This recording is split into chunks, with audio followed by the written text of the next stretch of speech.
السلام عليكم متابعينا الكرام. حاليا جهز وتوفر عندنا موديل جديد من وجبة الدرجة الأولى. موديل زان بهذا الشكل. قياس الكنتور يكون ارتفاع 2.60 متر، طول الكنتور يكون 3.30 متر، زاوية الملابس تكون بابين كنتورية بارتفاع الكنتور، طولها 1.20 متر، يستوعبهم ضلع كامل. زاوية الملابس مع الكنتور 4.5 متر. الموديل هذا متكون من 9 قطع، كنتور وزاوية، ميز بلازمة. التشربايه وملحقاتها تكون 5 قطع، تاج عالي ناصي، كوموديات 2.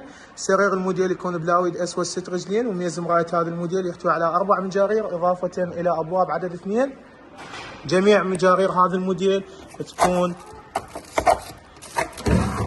تحفير بالخشب بهذا الشكل.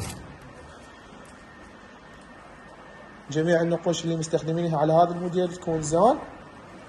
لف الابواب والقبالم تكون زان بهذا الشكل. نفس ما تشاهدون جودة الصبغ. دنق الموديل تكون 7 سنتيم.